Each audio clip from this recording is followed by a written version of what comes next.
হঠাৎ করে একদিন কবর থেকে আওয়াজ আসলো, আমি কবরে মরি নাই, আমাকে কবর থেকে বাঁচাও, আমি কবরে মরি নাই, কবর থেকে আমাকে উঠাও। এইভাবে আল্লাহর বান্দা যুবক কবরস্থানের পাশ দিয়ে যাওয়ার সময় এই আওয়াজ পাওয়ার পর আল্লামা তারিক জামিল হাফিজাহুল্লাহ বলেন, ওই কবরস্থানের পাশে যুবকের সাইকেলটাকে পাশে রাখিয়া আল্লাহর বান্দা স্থানীয় ইমামকে ডাক দিলেন। ইমাম সাহেব, হুজুর কবর থেকে কেমন যেন আওয়াজ আসলো, কি ব্যাপার, কিসের আওয়াজ আসলো? ইমাম সাহেব কথাটাকে অতটা ভ্রুক্ষেপ করলেন না। ইমাম সাহেব কিছুক্ষণ পরে কথাটাকে একটু গুরুত্ব দিলেন। বারবার যুবক ডাক দিয়ে বলল, হুজুর কবর থেকে বাস্তবে আওয়াজ আসে।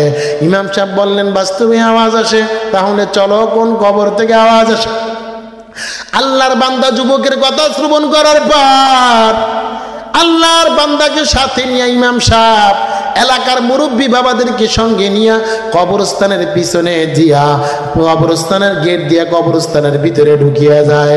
কবরস্থানের ভিতরে ঢোকার পর এবার কান লাগাইয়া দেখে কবর থেকে ভয়ঙ্কর আওয়াজ আসলো।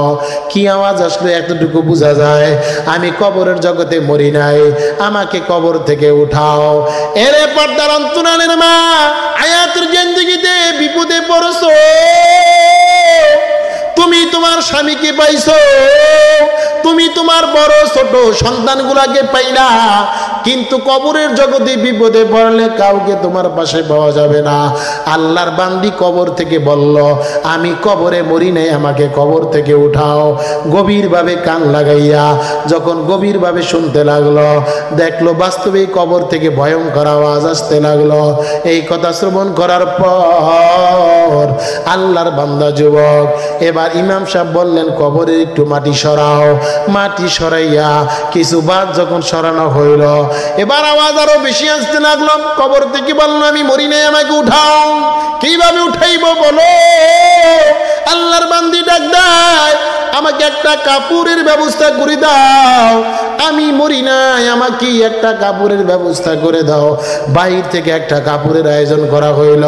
কাপড়টাকে যখন তাকে দেওয়া হয়, এই কাপড়টাকে গায়ে পেঁচাইয়া আল্লাহর বান্দি তার নিজের ঘরের দিকে রওনা দেয়। ঘরের দিকে রওনা দেওয়ার পর আল্লাহর বান্দি এবার নিজেকে কাপড় দ্বারা আবৃত করে নেয়, ঢেকে নেয়। আল্লাহর বান্দি ঘরের ভিতরে বাহির থেকে ডাসা লাগাই দেয়, দরওয়াজা লাগাই দেয়। আল্লাহর বান্দিকে বারবার বলা হয়, দরওয়াজা খোলো। আল্লাহর বান্দি ডাক দিয়ে বলল, না আমি দরওয়াজা খুলবো না। কেন খুলবা না বলো? আল্লাহর বান্দি বলে, আমার দেহের